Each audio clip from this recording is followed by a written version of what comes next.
Bismillahirrahmanirrahim. Assalamualaikum warahmatullahi wabarakatuh.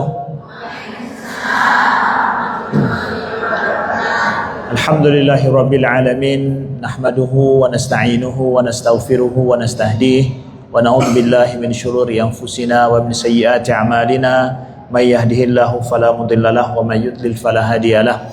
Asyhadu an la ilaha illallah wahdahu la syarikalah wa asyhadu anna Muhammadan abduhu wa rasuluh. Allahumma salli wa sallim wa barik ala sayyidina Muhammadin wa ala alihi wa sahbihi wa sallim. Subhanaka la ilma lana illa ma 'allamtana innaka antal alimul hakim.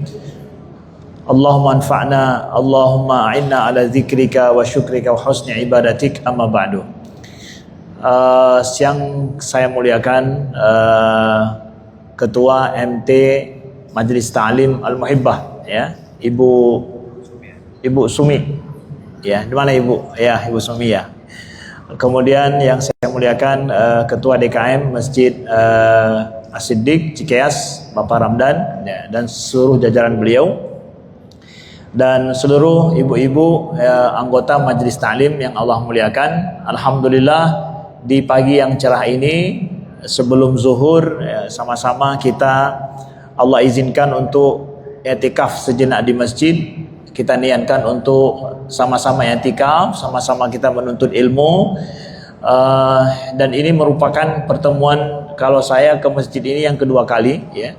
Saya datang dari Aceh memang, ya, saya datang dari Aceh kemarin baru sampai untuk beberapa hari safari dakwah di Jabodetabek dan juga sampai ke Lampung.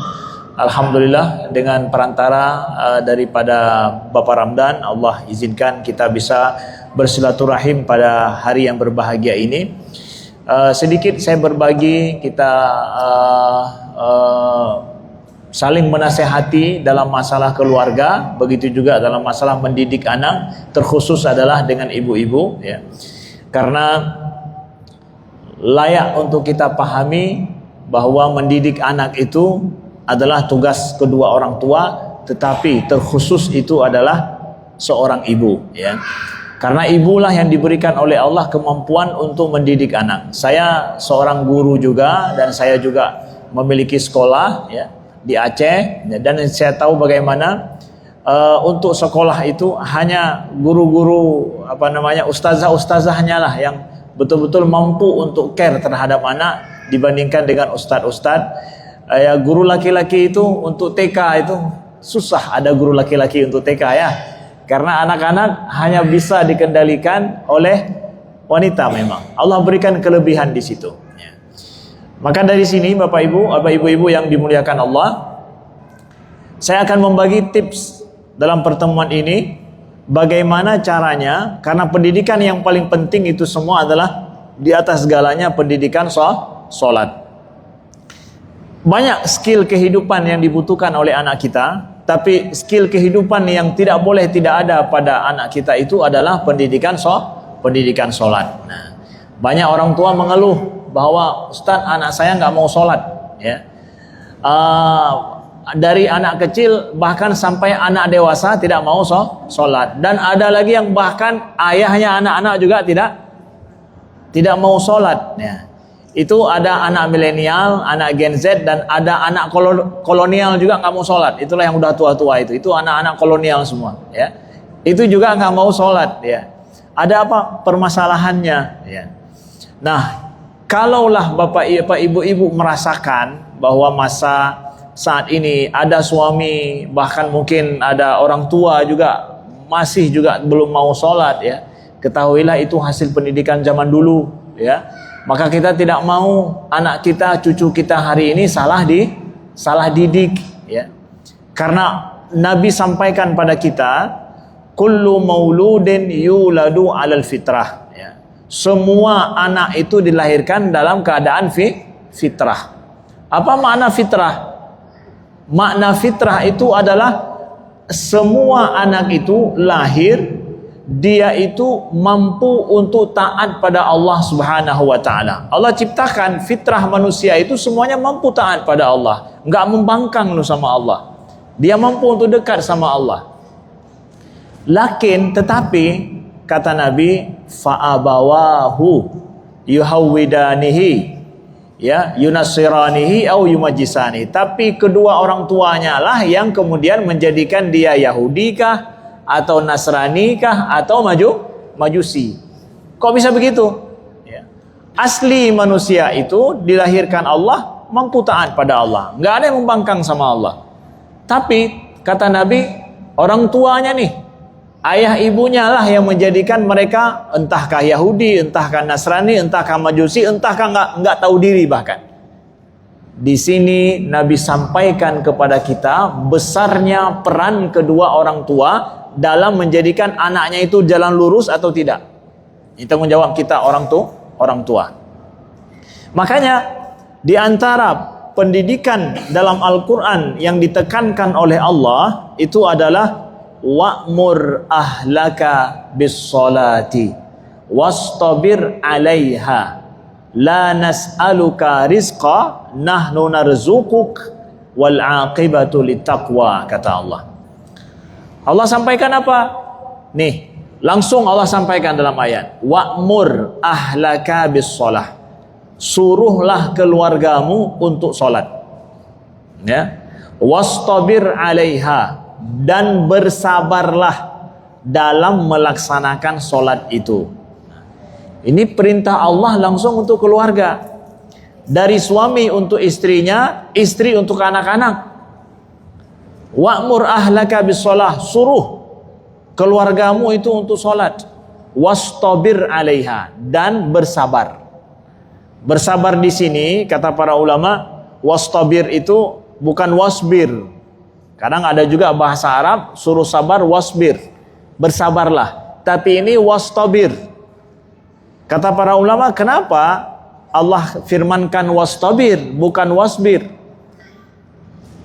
Ada kaidah bahasa Arabnya untuk didengar saja. Kaidahnya adalah ziyadatun fil mabani, ziyadatun fil ma'ani. Bahwa dalam sebuah bahasa Arab, kalau banyak hurufnya, banyak pula maknanya. Sedikit hurufnya, sedikit maknanya. Kalau wasbir, itu hanya 4 huruf. Wastabir, itu ada sampai 5 huruf.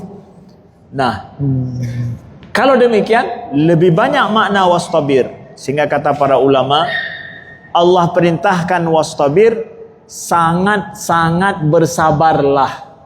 Jadi kalau misalkan dalam hal urusan lain cukup dengan sabar doang, tapi kalau urusan solat wastabir, banyak-banyak sabarlah dalam mendidik, menyuruh keluarga untuk solat. Karena masalah keluarga, kalau masalah orang lain nggak mau dengar ya selesai urusan. Tapi kalau anak kita sendiri, dia nggak mau dengar, selesai urusan. Tambah masalah kan? Anak-anak kalau nggak dengar ayahnya, nggak dengar ibunya, kalau anak orang ya udahlah nggak mau dengar kita ya selesai, ya udahlah pergi sana. Tapi kalau anak kita, dia nggak mau dengar, nggak mau patuh, gimana? Waduh, masalah ini, anak saya nggak mau nurut, masalah ini, anak saya nggak mau patuh, tambah urusan kan? Makanya Allah sampaikan wastabir, bersabar lebihlah dalam menyuruh anak untuk sholat. Nah. Baik, gimana itu Ustadz? Caranya supaya anak kita itu bisa nggak ibu bayangkan ya? Anak-anak itu ngajak kita untuk sholat, ngingatin kita untuk sholat kalau sampai waktu bahkan. Bisa terbayang nggak ya? Anak kecil ini kok nyuruh kita sholat gitu? Anak kecil tapi ngingatin kita sudah dekat waktu sholat. Bisa kebayang nggak itu? Gimana caranya anak kecil itu bisa seperti itu? Rasa-rasanya dia itu lebih baik dong daripada kita. Nah, ya. Kurikulum sholat diterapkan sesuai dengan sunnah Nabi, bisa, kenapa tidak? Ya. Mau ibu-ibu? Mau mendengarkan bagaimana kurikulum pembelajaran sholat seperti dalam sunnah Nabi yang nanti anak akan, jangankan untuk dia ingatkan sholat, dia mampu ingatkan kita untuk sholat bahkan. Mau belajar? Mau dengar? Mau. Kalau begitu, dengarkan dengan baik-baik dan mintalah sama Allah, ya Allah, mudah-mudahan saya mampu mempraktekkannya dalam hidup. Kalau anak sudah selesai, masih ada cucu, tenang ya. Kalau nanti urus, aduh saya nggak buat begitu sama anak saya, sudah dewasa sekarang, ya. Maka tunggu, mudah-mudahan ada cucu, suruh bawa cucu ke rumah biar sama mami, sama nenek, ya. Biar nenek yang akan mengajarkan dia, jangan sampai salah didik seperti kamu gitu, ya. Jadi insya Allah yang masih punya anak, maka dengarkan baik-baik, mudah-mudahan Allah berikan kemampuan kita terapkan ini pada anak-anak kita. Ya, selama Nabi sudah menyuruh, selama Nabi sudah mengajarkan, yakinlah itu akan mampu diterapkan dan mujarab insya-Allah. Apa kurikulumnya daripada Nabi sallallahu alaihi wasallam? Ya. Dalam riwayat Abu Daud kata Nabi sallallahu alaihi wasallam, "Muru auladakum bis salati wa hum abna'u sab'in. Wadribuhum 'alaiha wa hum abna'u 'ashr. Wa farriqu bainahum fil madaji'." Kata Nabi sallallahu alaihi wasallam, suruh anakmu untuk salat ketika umurnya 7 tahun. Ya. Wadribuhum 'alaiha, dan pukul dia, ya, ketika umurnya 10 tahun dan pisahkan di tempat tidur. Itu kurikulumnya. Itu singkatnya seperti itu, penjelasannya yang sedikit panjang. Nah, perlu untuk dipahami. Itu adalah singkatnya, kan namanya silabus, kadang ditulis sedikit.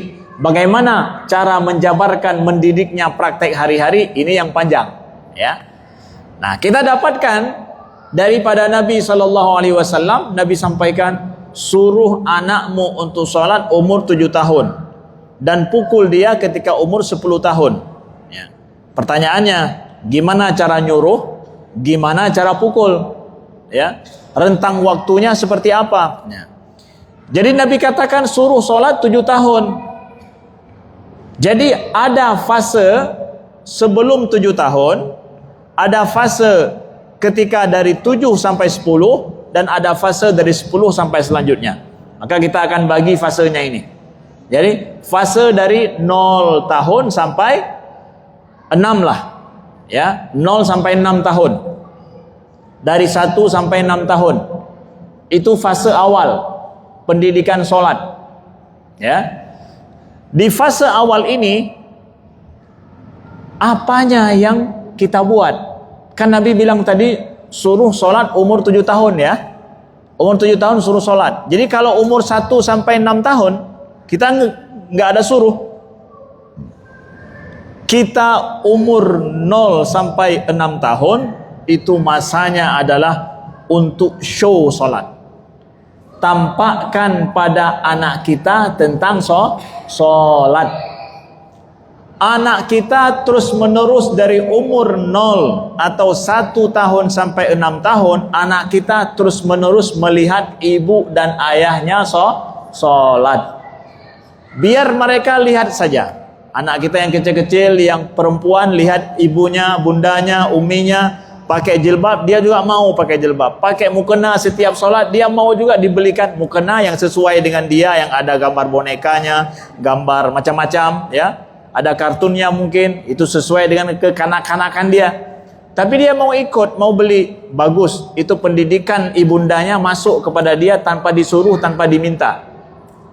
Kewajiban orang tua dari umur anak kita 1 atau 0 tahun sampai 7 tahun, sampai 6 tahun, nampakkan sama anak kita bahwa kita sholat. Orang tua yang tidak menampakkan sholat pada anaknya umur 0 atau 1 sampai 6 tahun, itu kita bersalah sama anak kita. Bersalah sama anak kita. Ibu salah sama kamu, nggak menampakkan sholat masa kamu masih umur berapa? 1 atau 0 sampai 6 tahun. Anak di masa ini itu masa dia ngikut ibunya dan orang tuanya. Apa yang dibuat orang tuanya dia ikut semuanya, tanpa dia pikir-pikir. Mumpung kita nggak perlu harus nyuruh-nyuruh, nggak perlu harus teriak-teriak, apa yang dipakai ibunya suka bersolek, dia akan bersolek juga. Ya, Ibunya suka pakai jilbab yang besar, dia minta jilbab seperti ibunya. Melihat baju ibunya seperti itu, dia minta baju dia juga seperti itu. Kita nggak perlu harus nyuruh-nyuruh. Tinggal kita nampakkan seperti apa, dia ngikut dengan sendirinya. Maka manfaatkan betul ibu-ibu. Anak kita umur demikian, tampakkan segala yang baik-baik pada anak kita. Kalau ada ibu-ibu sekali nakal di belakang, jangan di depan anak. Ya, ada sesuatu yang nggak pantas sama anak, jangan nampakin sama anak itu. Karena anak akan ikut. Itu masa dia, semua yang nampak itu teringat sama dia semua. Dia ikuti terus, walaupun umur dia 2-3 tahun itu, semua itu ada dalam ingatannya. Dia lihat ayahnya sholat, dia juga mau ikut sholat. Ya, nggak perlu disuruh. Masa itu masa show saja kita show aja sama dia. Nah. Lalu kalau ini sudah selesai, masa umur dia 6 tahun sampai 6 tahun, berarti ini kan sudah selesai TK ya. Selesai TK, masuk SD. Ya kan? Jadi masa 1 sampai selesai TK sama kita itu anak kasih show aja, kasih tahu terus, kasih lihat terus. Selalu dalam sholat. Kalau dia lihat sebaliknya, orang tuanya menyia-nyiakan sholat, nggak begitu care sama sholat, dia akan begitu juga. Pokoknya intinya dia ikut orang tuanya. Ya, ikut apa yang dibuat sama orang tuanya. Lalu ketika dia umur 7 tahun, kata Nabi, suruh untuk sholat.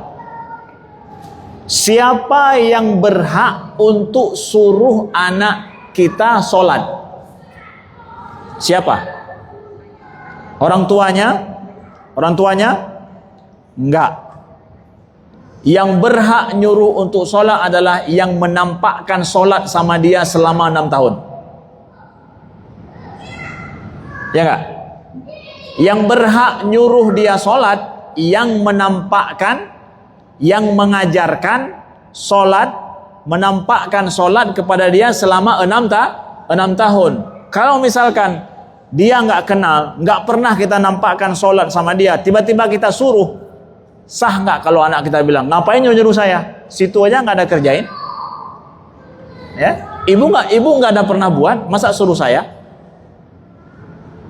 Adab menyuruh apa? Setelah mengajar, setelah mengajarkan. Ajarkan dulu baru suruh.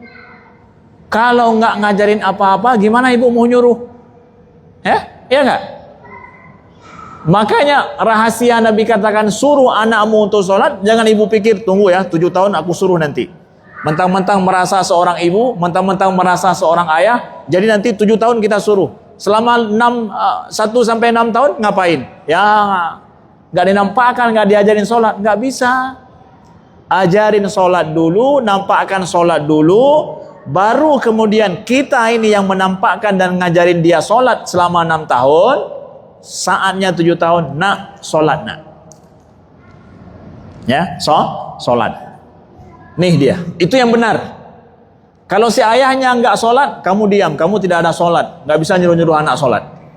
Ya, sholat kamu dulu, suruh anakmu sholat setelah itu. Ya, kita juga begitu, seorang ibu, ya, kita sudah melaksanakan sholat, jaga sholat nak, seperti ibu. Dah. Lalu pertanyaannya, Ustadz, jadi saya suruh anak saya masuk umur 7 tahun atau cucu ibu-ibu masuk 7 tahun dia sholat. Apakah setiap 5 kali itu saya suruh sholat? Kan anak-anak itu belum wajib sholat ya. Umur berapa tahun anak itu wajib sholat ibu-ibu?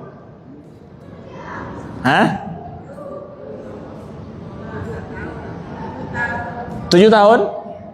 Wajib sholat anak-anak? Masa dia baligh ya? Masa dia baligh ya. Kalau anak perempuan sudah datang bulan, kalau anak laki-laki sudah bermimpi bahasa fikihnya. Kalau nggak datang bulan, nggak bermimpi, 15 tahun patokan paling itu tuh maksimal. 15 tahun itu sudah wajib semua sholat. Kalau dia nggak datang bulan, kemudian nggak bermimpi anak laki-laki, 15 tahun sudah wajib dia sholat. Terus anak 7 tahun sudah wajib sholat? Enggak kan? Sepakat dulu kita. 7 tahun nggak wajib sholat nih. Lalu kenapa juga disuruh? Ya. Kenapa juga disuruh? Nah, ibu-ibu yang dimuliakan Allah, kalau ibu paham fase ini dulu, ya, 1 sampai 6 itu show aja, kasih lihat terus anak kita, nggak terlalu kita suruh, mau ikut kita, ayo pergi ke masjid, dia ikut bawa, ya, dia minta. Kalau dia nggak mau, cuma kita ajak aja, mau nggak, udah, jangan dipaksa. Tapi masuk umur dia 7 tahun, masuk kelas 1 SD nih, ya, kita disuruh oleh Nabi suruh sholat. Jadi kena perintahnya siapa ini sebenarnya? Siapa yang diperintahkan oleh Nabi? Anak untuk sholat atau orang tuanya suruh sholat? Ya? Yang diperintahkan oleh Nabi siapa ini? Hah? Orang tua. Bagus, pintar ibu. Jadi Nabi nggak bilang bahwa ya anakmu harus sholat. Enggak, Nabi yang suruh. Nabi yang suruh apa? Suruh anakmu sholat. Yang kena perintah siapa? Orang tuanya. Kita ini ayah dan ibunda, ya, kita disuruh Nabi untuk kamu suruh anakmu sholat. Yang wajib kitanya, anak tidak wajib. Jadi saya ketika anak saya umur 7 tahun, saya wajib suruh anak saya sholat. Masalah dia mau tidak mau terserahlah, ya. Anak saya mau sholat, nggak mau sholat, itu terserah dia. Nggak boleh dipaksa. Tapi yang wajib itu apa? Saya wajib ingatkan anak saya untuk sholat. Paham? Paham nggak? Ya. Jadi yang wajib untuk menjaga sholat, menyuruh itu adalah kita orang tua. Nak, sudah waktu zuhur, kamu pulang sekolah kalau capek, ya. Sholat dulu, habis itu kamu istirahat, atau makan dulu kamu istirahat, ya. Begitu juga ketika sholat maghrib, kita ingatkan dia sholat maghrib. Asar dia mau olahraga, kamu nanti sholat dulu ya, baru main olahraga. Oh nggak bisa bunda, saya harus pergi terus. Kalau gitu bawa baju ganti, kamu sholat nanti, ya. Dia mau ikut mau latihan ikut kursus main bola gitu, kita sediakan baju untuk dia. Jangan sampai kamu nggak sholat nanti, takut nggak terkejar macet di tempat olahragamu itu, nanti kamu sholat. Mau atau enggak terserah dia, kita persiapkan untuk dia, karena nggak wajib bagi dia. Ibu nggak bisa menghukum dia bahwa awas kalau nggak salah ibu hukum nanti, nggak boleh. Masa umur 7 tahun sampai 9 tahun itu masa kritis bagi anak-anak. Kalau dia dipaksa sholat masa itu dan dia tidak mau, maka dia akan membenci sholat nanti setelah itu. Gara-gara orang tua salah didik anak, jadinya anak ketika dewasa sudah lepas dari orang tua, dia tinggalin sholat. Kalau ibu masa ini menjadikan dia benci pada sholat, nanti setelah dia nggak bersama kita, sudah SMP atau SMA, udah nggak bersama kita, nggak sholat dia. Kenapa? Merasa dipaksa orang tuanya umur 7 tahun. Ya, diancam sama orang tuanya. Kan Nabi bilang suruh gitu. Kalau Nabi bilang suruh ya kamu wajib melakukannya. Nggak, ibunya yang wajib suruh. Masalah dia kerjakan, terserah dia. Karena belum wajib bagi dia. Paham? Paham ibu-ibu? Kalau salah umur 7 tahun kita didik dia, benci dia untuk sholat, itu bahaya ketika dia besar, ya. Dia membenci sholat. Nauzubillah, salah didik kita. Kitanya ingatkan 5 kali, kita ingatkan dalam sehari untuk dia sholat. Mau dia ikut, alhamdulillah. Enggak mau dia ikut, mungkin dalam sehari itu 1 kali dia mau. Kapan misalkan? Ya di waktu subuh, sebelum pergi sekolah, ya. Sebelum pergi sekolah kita ingatkan anak kita sholat dulu, walaupun sudah jam 6:30. Jam berapa pergi sekolah di sini? Jam 7? Jam 7 ya, udah terbit matahari, udah sholat aja dulu, ya. Sholat aja dulu baru kamu berangkat. Walaupun bukan waktu subuh lagi, itu adalah tarbiyah bagi anak-anak, pendidikan sholat bagi dia. Ya, mau dia ikut, alhamdulillah. Nggak mau dia ikut, ya sudah. Pokoknya kita sudah suruh. Ingatin, pulang sekolah gitu juga, kamu sudah sholat belum? Sholat dulu. Ingatin terus itu. Makin lama-lama dia akan biasa diingatin dengan baik, dengan bijak, dengan santun oleh orang tuanya. Mungkin dalam 5 kali tambah 2 kali dia mau sholat, ya. Isya mungkin sama zuhur, apalah begitu, terserah. Terus begitu selama berapa tahun? 7, 8, 9 tahun, 3 tahun, ya. Jadikan dia cinta dengan sholat. Pada saat itu, ketika dia mau patuh sama kita suruh dia jaga sholat, berikan imbalan baik baginya. Berikan hadiah, belikan sesuatu, ibu senang engkau sholat. Ya, berikan hadiah, perhatian kita bahwa dia itu ketika melaksanakan sholat, kita apresiasi dia. Berikan hadiah bagi dia. Nih masanya ini. Kita perlu apresiasi di sini. Anak-anak kita. Ya. Kita juga kalau misalkan bawa anak-anak kita jalan-jalan kemana-mana, kita buat program ketika itu kita sholat dulu, ya. Boleh misalkan kita buat kreasi jalan-jalan, nanti kita memang jalan-jalan demi ngajarin dia sholat. Ketika datang waktu sholat, sholat dulu. Sebelum kemana, sholat dulu, begitu ya. Kita cari tempat tinggal atau tempat kita main yang dekat dengan masjid. Di situ anak mulai belajar bahwa orang tuanya itu sangat care terhadap sholat, peduli dengan sholat. Sehingga kalau dia misalkan kita suruh, dia nggak ada bilang, kok ayah suruh-suruh saya sholat, ngapain? Dia sudah paham, ayahnya itu kemana-mana jaga sholat gitu. Ya, kreasi camping kemana, main ke puncak dan yang lain, itu jaga sholat. Bawa mukena, bawa ini, bawa itu. Kita memang sebenarnya buat acara itu untuk acara keluarga, untuk mendidik dia sholat. Dia tahu ayah ibunya itu peduli tentang sholat. Boleh dan mesti kita lakukan demikian. Ya, ibu-ibu. Dan kalau dia patuh, berikan imbalan hadiah bagi dia. Ya, nggak mesti harus mahal-mahal, yang dia suka saja. Anak-anak kan nggak mesti harus mahal-mahal gitu. Nah, mesti ada imbalan. Ini umur sampai berapa? 7 sampai 9 tahun. Oke.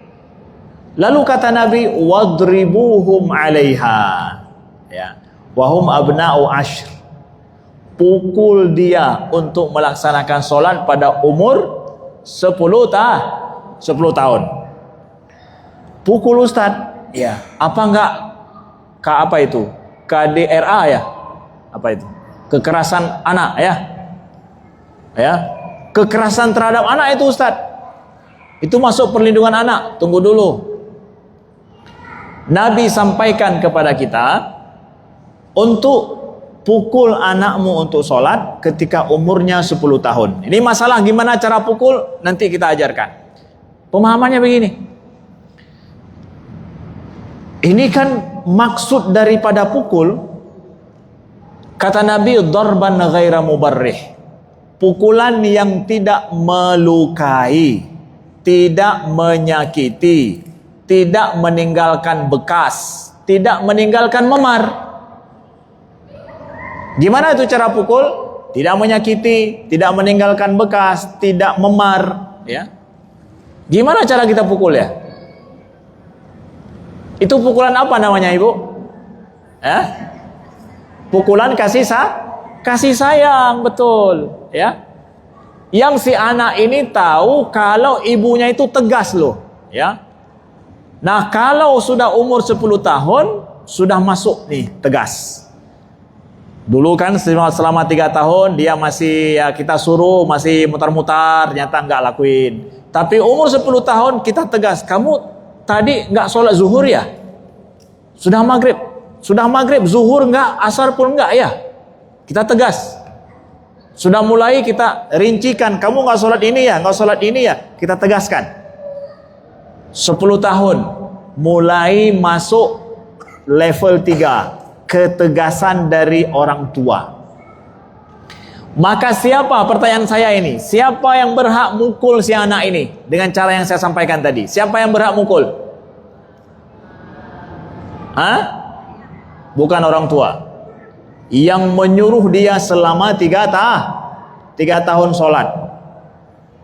Yang menyuruh dia selama 3 tahun nak sholat selama 3 tahun, inilah yang berhak untuk mukul dia hari ini. Kenapa? Sudah meningkat. yang menyuruh dia, yang menampakkan dia sholat selama dari 0 sampai 6 tahun. Kemudian yang memukul dia ketika dia tinggalkan sholat siapa? Yang selama ini 3 tahun nyuruh dia untuk sholat terus. Kira-kira si anak, kalau si ibunya ini selama 6 tahun, selama 3 tahun terus nyuruh-nyuruh dia, ketika umur 10 tahun dia tegas ibunya, ada merasa aneh nggak? Hah? Merasa aneh, kok ibu sekarang udah begini? Kamu masih tinggalin sholat, ibu marah. Pantas kan? Selama 3 tahun ibu terus ingatkan kamu. Sekarang sudah begini masih kamu tinggalin sholat. Nah, pantas. Tapi tiba-tiba ibu udah marah-marah umur 10 tahun nih, pulang dari sini udah 10 tahun anak marah-marahin terus, tapi selama ini nggak perlu suruh sholat. Anak bilang apa itu? Hah? Kenapa ibu salah minum obat ya? Ya? Tiba-tiba udah nyuruh-nyuruh sholat terus, kenapa? Nah, makanya kurikulum sholat itu kita ajarkan bertahap pada anak kita. Kalau seandainya si ibu yang selama ini ngajarin dia sholat terus, nyuruh dia sholat, si ibulah, orang tuanya alhamdulillah yang berhak untuk memukul dia. Tapi pukulan yang saya sampaikan tadi, bukan maknanya harus mukul, tampakkan ketegasan kita dalam masalah sholat. Masanya tegas kita. Ketika dia berumur 10 tahun. Ibu, kalau seandainya anak kita sudah umur 10 tahun, tapi dia nggak tahu cara sholat, nggak pernah diajarkan cara sholat, siapa yang berhak kita pukul? Hah? Anak ini umur 10 tahun nggak tahu cara sholat, nggak pernah lihat diajarkan sholat, siapa yang berhak kita pukul? Itu dia, udah tahu ibu-ibu. Ya, yang berhak kita pukul, ya itunya berarti bukan anaknya, tapi orang tuanya. La haula wala quwata illa billah. Kesalahan kita kalau seandainya umur anak kita 10 tahun, tapi mereka nggak tahu sholat, pendidikan sholat. Nah, terus Ustadz, anak kita udah umur 7 tahun, 10 tahun begitu, ya. Kenapa sampai harus ditegaskan begitu? Karena sebentar lagi mereka akan baligh. Ada anak 10 tahun bahkan sudah baligh, anak-anak perempuan datang bulan 10 tahun. Ataupun 11 tahun sudah datang bulan, atau mungkin 12 tahun. Anak laki-laki juga demikian. Ada yang sudah bermimpi umur 11 tahun, 10 tahun, atau bahkan 12 tahun. Ketika dia sudah baligh, maka masanya dia wajib sholat.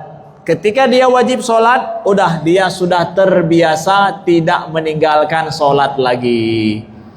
10 tahun kita mulai jangan pernah tinggalkan sholat, kita tegas sama dia. Nah, karena mungkin 11 tahun kemudian, umur 11 tahun, setahun 2 tahun kemudian dia sudah baligh, udah nggak tinggalin sholat lagi. Nah begitu. Makanya harus ada ketegasan dari orang tua pada saat umurnya demikian. Paham ibu-ibu? Paham? Mudah-mudahan tidak insyaallah tidak terlambat. Kalau ibu-ibu melaksanakan seperti ini, kami sendiri mempraktekkan, ya. Alhamdulillah anak-anak itu mereka minta sholat sendiri. Bahkan mereka ngingatin kita untuk sholat. Yakinlah itu. Karena tarbiyah yang diajarkan oleh Nabi, pendidikan diajarkan Nabi pasti mujarab. Kalau ada hari ini orang nggak peduli untuk sholat, sudah dewasa bahkan sudah tua begitu, nggak peduli untuk sholat, itulah saya sampaikan di awal, kesalahan orang tuanya dalam mendidik dulu tidak memakai silabus nabawi ini yang diajarkan Nabi Shallallahu Alaihi Wasallam. Kita nggak mau mengulangi apa? Mengulangi kesalahan yang sama. Mungkin ibu-ibu tanya, Ustadz, ini anak-anak saya ambil contoh dari ayahnya nggak mau sholat Ustaz. Ya, gimana ini Ustaz? Ya, Gimana? Ayahnya nggak mau sholat atau ya kurang menjaga sholat. Atau ibu-ibu mau tanya suami-suami yang nggak sholat gimana Ustadz ya? Ini kan jadi contoh yang nggak baik sama anak-anak, betul? Betul? Kalau ibunya tidak sholat, contoh yang tidak baik sama anak-anak, betul? Ya sama aja ya. Ibu tidak sholat, ayahnya tidak sholat, contoh yang nggak baik sama anak-anak. Nah, padahal kata Nabi Shallallahu Alaihi Wasallam, "Idza mata ibnu Adam in qata'a amalu illa min thalas." Kalau kita mati nanti, putus amalan kita, yang tersisa cuma 3. Apa itu? Sedekah jariyah, ilmu yang bermanfaat. Yang ketiga apa? Ibnun solihun yad'u lahu, anak soleh yang terus mendoakannya. Apa indikasi anak soleh itu yang mampu mendoakan kita? Apa ibu? Anak soleh itu, syarat anak soleh itu apa? Yang mampu mendoakan kita? Tak ada lain, anak yang menjaga sholat. Gimana dia doain kita? Dia jaga sholat saja tidak ada. Makanya anak soleh itu lahir dari pendidikan terbaik dalam keluarga. Masa dia kecil. Ketika dewasa nanti gimana Ustadz? Dia ketika dewasa nggak lagi bersama dengan kita. Ya, dia berkeluarga, dia ya mungkin tamat SMA. Kalau anak kita wanita, bisa saja dia sudah berkeluarga, ya. Selesai, nggak lagi bersama dengan kita, ya. Maka tanggung jawab kita masa dia masih bersama dengan kita di rumah. Jadikan kita tidak bersalah sama anak kita. Jangan sampai sholatnya nggak kita perhatikan. Nah, ini pendidikan paling penting. Di sekolahnya kadang nggak diajarkan loh ibu. Di sekolah kadang nggak dijaga sholat anak kita. Siapa yang menjaga? Kita di rumah. Makanya Nabi sampaikan tadi, kalian orang tua suruh anakmu untuk sholat dan pukul dia. Itu Nabi suruh untuk orang tua yang menjadikan teladan bagi anak-anak di rumah mereka. Baik, terakhir kembali kepada bawah tadi. Ustadz, kalau suami tidak sholat atau istri tidak sholat, gimana Ustadz? Ya, gimana caranya? Kalau ibu-ibu merasa ada suami-suami tidak sholat, ya kan suami di sini, suami yang di luar sana, ya, dia tidak sholat, gimana Ustadz? Apa yang harus saya lakukan supaya dia sholat? Pertanyaan saya, ibu, apakah ada kesalahan ibu sehingga suami itu tidak sholat? Kira-kira ibu bersalah enggak kalau suami tidak sholat? Enggak ya? Kan sholat urusan dia, masa urusan saya, gitu ya? Betul? Ya.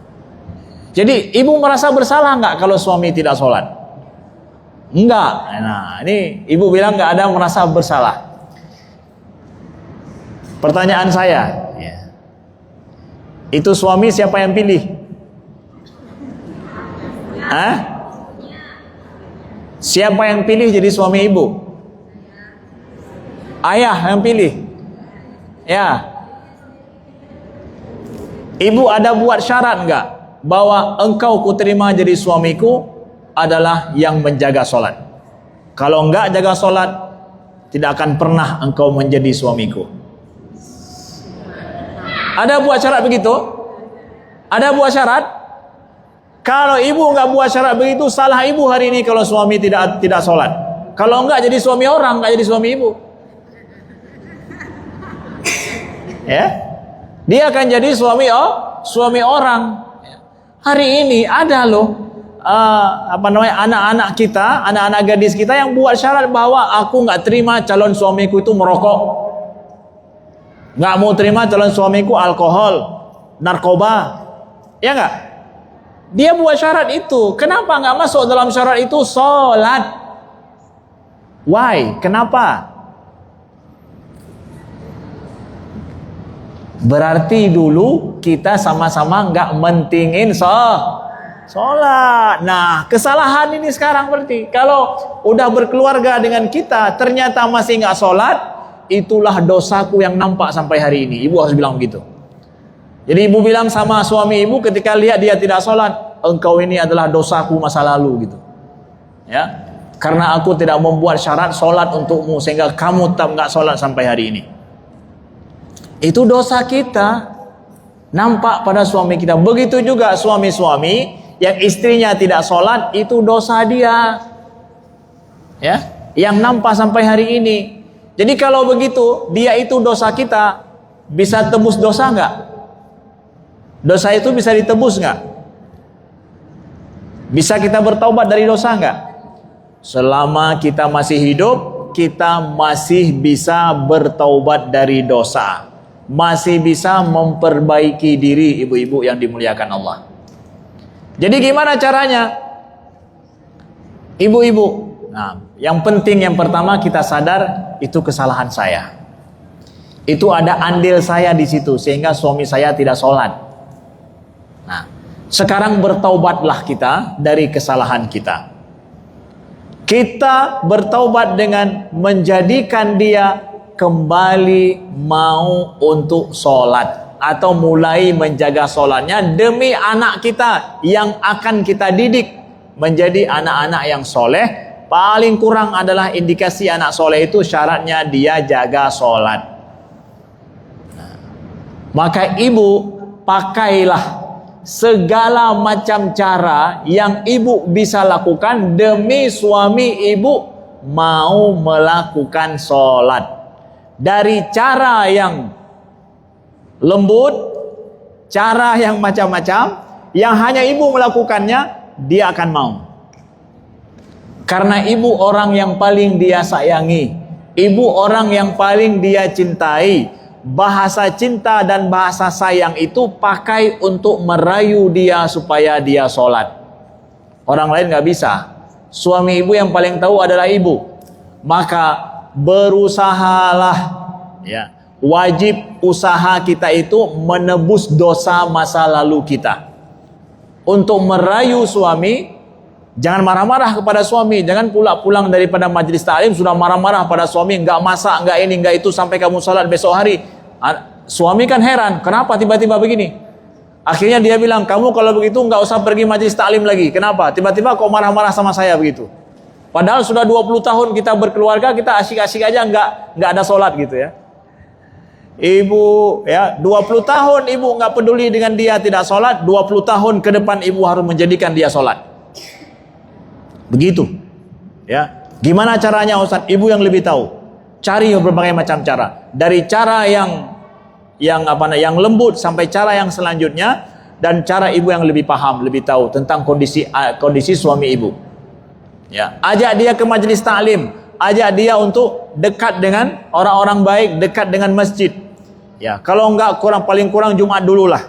Kalau memang betul-betul enggak mau sholat, pergi Jumat dulu. Bilang sama istri, sama suami-suami, abang ataupun ayah, ya, untuk sholat Jumat enggak perlu rajin-rajin, sekali cuma seminggu cukup. Ya, sepekan cukup sekali aja bilang. Paham ibu-ibu? Kalau kamu nggak mau sholat, paling kurang sholat Jumat aja dulu. Nggak perlu rajin-rajin sholat Jumat. Sepekan cuma sekali aja.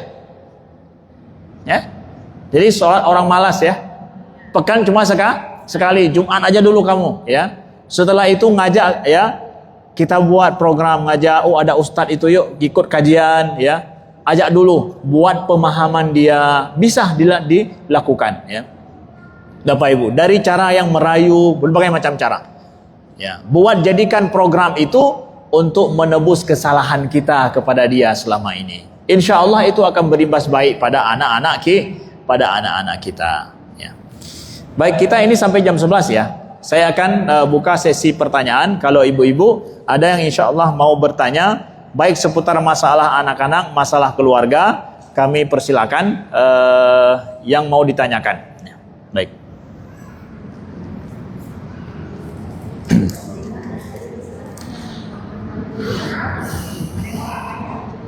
Ada yang mau bertanya?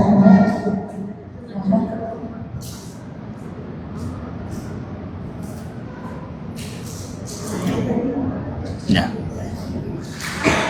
Silakan ibu-ibu yang mau tanya silakan. Pertanyaan titipan juga boleh. Ya. Saya nanyakan titipan dari kawan gitu, ya. Silakan. Ya. Kasih mic. Ya.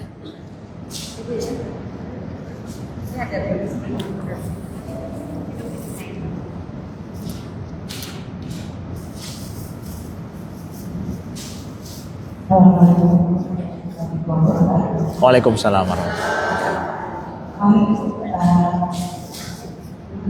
bagaimana caranya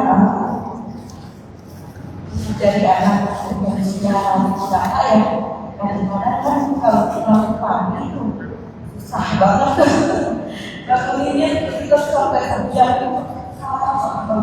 padahal dia akan sholat jadi kalau pas waktu itu udah sholat tapi ibunya itu maafkan saya sampai kesulitan gitu bangunnya bagaimana caranya ya nah bagus ya.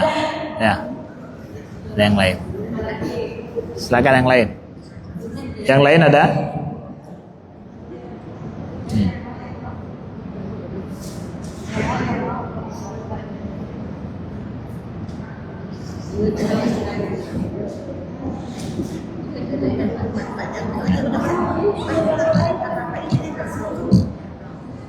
Ya. Waalaikumsalam warahmatullahi wabarakatuh. Ini ada pertanyaan dari sahabat saya boleh enggak punya suami yang jarang sholat, terus bagaimana solusinya? Gimana? Boleh nggak apa? Boleh? Suami teman saya. Gimana maksudnya? Teman saya itu bisa sholatnya, bagaimana solusinya cara menyuruh suami itu. Ya, baik. Waalaikumsalam warahmatullahi wabarakatuh. Baik ya, bagus tadi pertanyaan dari pertanyaan yang pertama tadi, Ustadz, anak saya sudah mau sholat, mau jaga sholat, tapi subuhnya itu susah sekali bangun ya. Berarti ya waktu sholat subuh ini masih molor ya.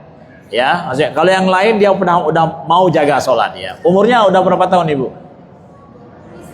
Oh, udah 20 tahun, alhamdulillah. Ya. Udah remaja, alhamdulillah. Alhamdulillah salah satu indikasi orang tuanya menjaga sholat dia, ya umur 20 tahun dia udah jaga sholat, tapi bangun subuhnya itu yang susah. Nah, kalau ayahnya cepat ya, alhamdulillah ya. Oh ya. Ya ayahnya atau ibunya cepat bangun, alhamdulillah. Yang penting dulu saya tanya bahwa ini ayah atau ibunya cepat bangun nggak? Artinya bangun tepat waktu sholat nggak? Alhamdulillah. Nah, kalau ibunya sudah bangun tepat waktu untuk sholat, sekarang kita mikirkan untuk anak. Ya, baik. Gimana cara untuk menjadikan anak remaja kita ini bisa bangun sholat subuh cepat waktu atau tepat waktulah, ya. Apalagi kalau bisa ke masjid, alhamdulillah. Kalau nggak ke masjid, ya paling kurang di rumah juga dulu, oke lah. Tapi dia jaga jangan sampai udah terbit matahari baru dia bangun. Ibu-ibu yang dimuliakan Allah, kita memang semuanya mendoakan anak-anak kita diberikan hidayah oleh Allah yang terbaik masanya.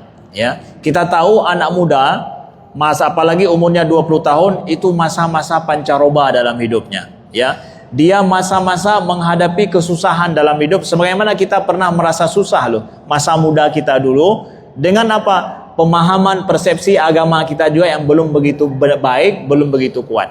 Nah, anak muda kenapa sulit? Karena dikasih tahu nih anak muda ternyata udah 20 tahun. Kenapa dia sulit kadang untuk tidur, untuk bangun di subuh hari? Salah satu indikasinya adalah dia terlambat tidur malam. Siapa saja yang terlambat tidur malam sulit bangun di subuh hari. Ya secara normalnya begitu. Jangankan dia, kita aja begitu juga. Kalau terlambat tidur malam, kadang subuh kesiangan. Makanya kata para ulama, walaupun kita sudah dewasa ini, untuk kita yang sudah dewasa, orang yang terlambat tidur malam, yang dia tahu dengan terlambat tidur malam itu baginya sulit bangun subuh, sama dengan meninggalkan subuh dengan sengaja. Hukumnya sama dengan meninggalkan subuh dengan sengaja.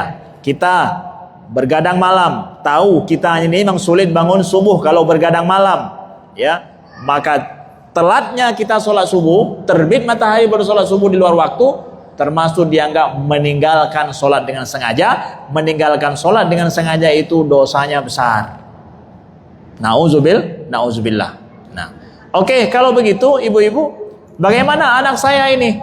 Ya, kita berikan kesadaran dia untuk bagaimana aktivitas malamnya bisa cepat dia tidur. Oke?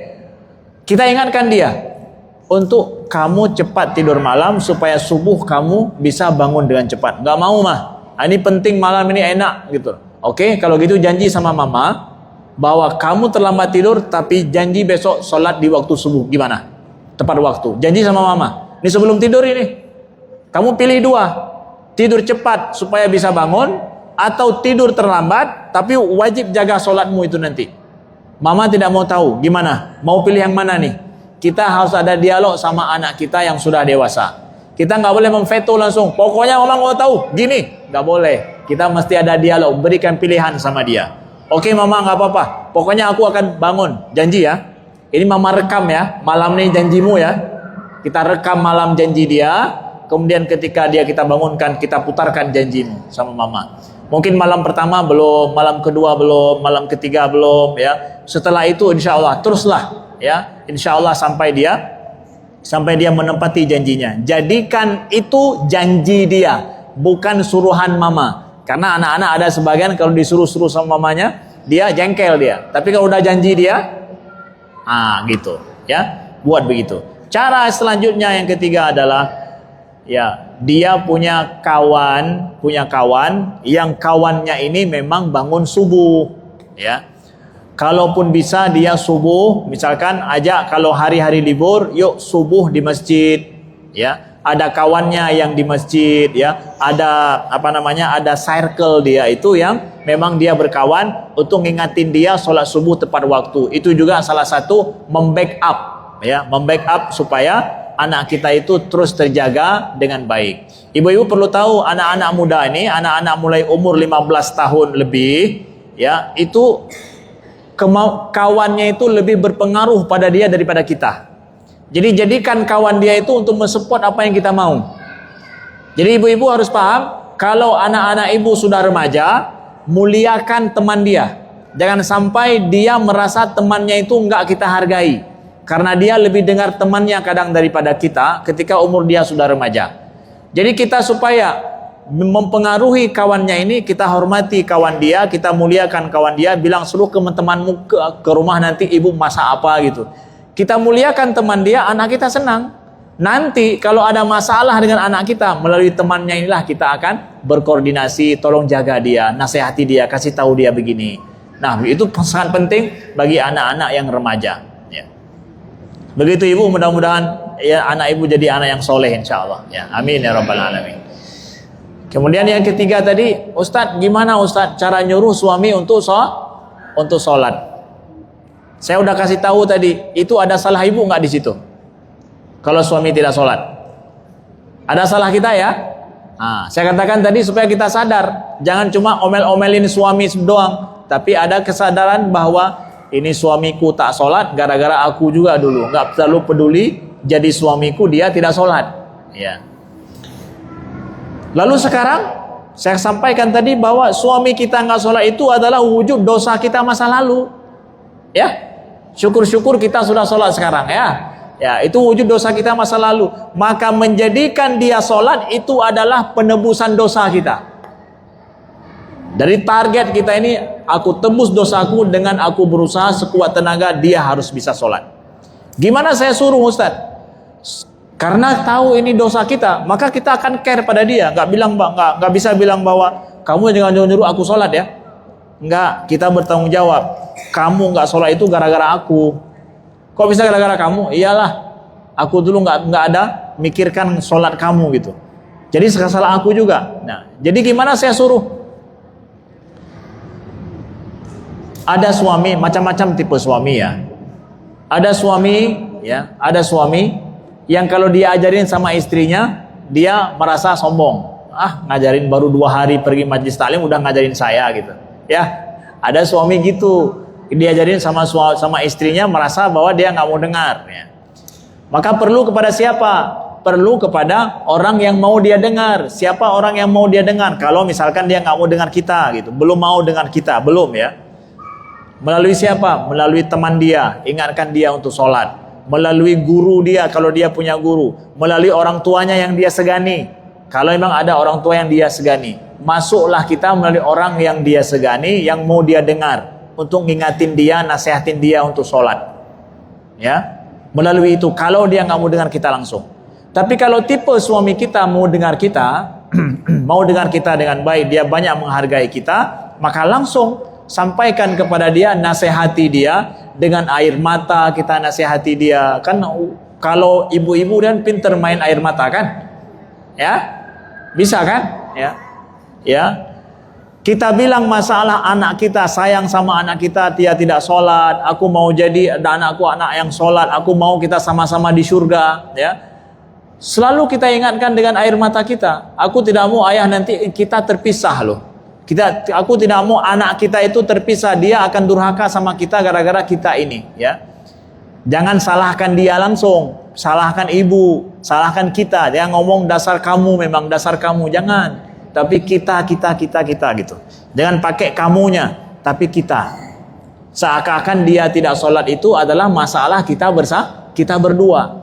Ya. Aku akan sangat bahagia kalau seandainya rayu suami kita untuk melaksanakan sholat itu. Kalau dia mau ajak juga kepada majelis taklim sesekali untuk ngingatin. Oh, nggak ada mau ke majelis taklim, buka YouTube ya, yang ada ceramah ustadz yang mengajak untuk sholat. Apa hukumannya orang tidak sholat gitu? Nggak mau dia dengar, putar di rumah itu. Ya, putar di rumah dengan suara besar ketika dia ada di rumah. Ada misalkan ceramahnya Buya Yahya tentang hukuman orang yang tidak mau sholat. Ya, putar itu. Berhari-hari dia dengar itu. Kamu dengar nggak apa itu? Kata Buya Yahya contoh misalkan. Putar itu kalau dia nggak mau ke majelis taklim. Kasih ingat dia dengan cara yang demikian. Berhari-hari. Jangan bilang bahwa Ustaz sudah setahun saya suruh, dia masih belum mau. Baru setahun, ibu dengan dia sudah 20 tahun. Ibu harus ambil waktu 20 tahun yang akan datang, dia wajib untuk sholat. Walaupun sampai 20 tahun aku akan suruh kamu untuk sholat. Kenapa? Kesalahan kita selama ini. Ibu punya banyak cara yang lain. Ya, cara berdua doang suruh dia sholat. Ya, ada caranya yang mungkin saya saja nggak bisa mengucapkannya di sini, menjelaskannya. Kenapa? Ibu bisa melakukan sesuatu yang orang lain nggak bisa melakukan sama suami ibu. Demi dia sholat. Demi dia sholat. Nah, jadikan agenda penting ibu untuk menjadikan suami itu, rayu dia berbagai macam cara. Lakukan berbagai macam cara. Tapi yang jangan kita pisah rumah besok kalau engkau tidak sholat. Itu jangan. Jangan dikeluarkan kata-kata itu. Ya. Siapa lagi yang mengajak dia sholat kalau bukan ibu? Kalau ibu pisah, minta talak gara-gara dia tidak sholat, dia akan jadi siapa nanti? Siapa yang ngajak dia sholat? Nah, jangan hancurkan rumah tangga. Justru ibu jadi orang yang terbaik bagi dia mengajarkan sholat. Nah. Baik, silakan kalau ada yang lain. Jadi, ibu ya. Assalamualaikum Pak Ustaz. Waalaikumsalam. Saya mau bertanya, suami sedang sakit selama 4 minggu, selama 4 minggu tidak sholat Jumat. Itu bagaimana hukumnya dan bagaimana dipondoknya Ustaz? Itu saja yang akan saya sampaikan. Baik. Assalamualaikum warahmatullahi wabarakatuh. Waalaikumsalam warahmatullahi wabarakatuh. Jadi suami sudah 4 kali Jumat tidak sholat Jumat. Gimana hukumnya dan bagaimana mengqadanya? Ya, baik. Sholat Jumat itu wajib bagi laki-laki, tidak wajib bagi perempuan. Ya, itu kita paham ya. Nah, kalau dia misalkan sakit, maka tidak wajib dia sholat Jumat. Karena dia sakit. Karena uzur dia, tidak sholat Jumat. Lalu gimana dong? Bagi orang yang tidak sholat Jumat, wajib dia sholat zuhur seperti biasa. Ya, yang nggak wajib sholat Jumat. Ya, ibu nggak wajib sholat Jumat. Ibu wajib zuhur kan? Di rumah sholat zuhur. Seorang laki-laki musafir, dia tidak wajib sholat Jumat, tapi wajib sholat zuhur seperti biasa, 2 rakaat wajib zuhur walau sendirian. Maka orang sakit juga yang nggak mampu pergi sholat Jumat, maka dia wajib sholat Jumat di tempat dia sakit seperti biasa. Wajib sholat zuhur di tempat dia sakit seperti biasa dan gak harus mengqadha Jumat. Ya, dia jaga aja sholat zuhurnya di tempat dia sakit. Kalau mampu dia sambil duduk, lakukan sambil duduk sholat zuhurnya. Gak mampu sambil duduk, maka sambil berbaring. Gitu aja. Ya, ya. Ada yang lain? Ya. Sudah? Oke, baik. Ibu-ibu yang dimuliakan Allah, mari kita tutup pengajian kita pada hari ini dengan sama-sama kita berdoa. Mudah-mudahan Allah ijabah doa kita pada hari ini dan dijadikan keluarga kita keluarga sakinah, anak-anak kita anak-anak yang soleh. Alhamdulillahirabbil alamin hamdan yuwafi ni'amahu wa yukafi'u mazidah. Allahumma salli wa sallim wa barik ala sayyidina Muhammadin wa ala alihi wa sahbihi wa sallim. Allahumma ighfir lana dhunubana wa liwalidayna warhamhuma kama rabbayana saghira.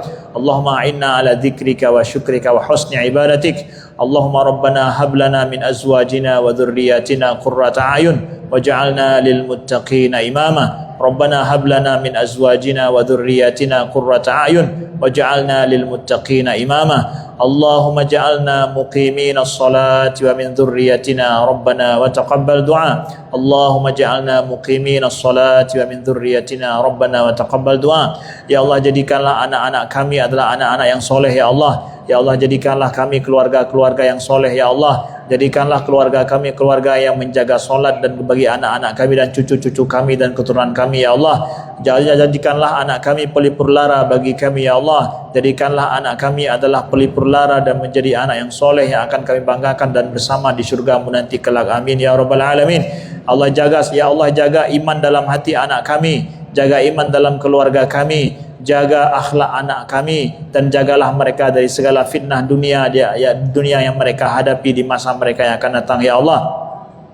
Ya Allah, jadikanlah mudahkanlah rizki dalam hidup kami ya Allah. Mudahkanlah rizki yang halal dalam hidup kami ya Allah. Jagalah keluarga kami menjadi keluarga yang sakinah ya Allah, mawaddah warahmah ya rabbal alamin. Allahumma inna nas'alukal huda wat tuqa wal afafa wal ghina. Allahumma inna nas'alukal huda wat tuqa wal afafa wal ghina. Allahumma ya ghani ya hamid ikfina bihalalika an haramika wa bifadlika aman siwak. Allahumma ja'al jam'ana hadha jam'an marhuma wa tafarruqana min ba'dihi tafarruqan ma'suma. Allahumma ja'alna mimman yastami'una al-qawla fayattabi'una ahsanah.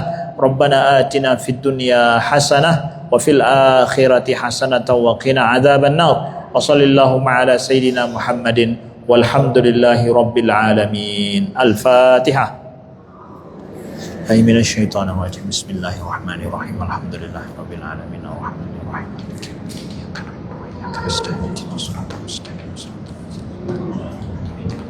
Amin. Amin ya rabbal alamin. Sekian, terima kasih atas segala perhatian, maaf atas segala kekurangan. Aku lu qauli hada, subhanakallahumma wa bihamdika asyhadu an la ilaha illa anta astaghfiruka wa atubu ilaika.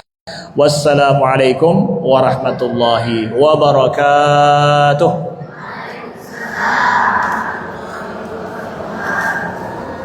Waalaikumsalam warahmatullahi wabarakatuh.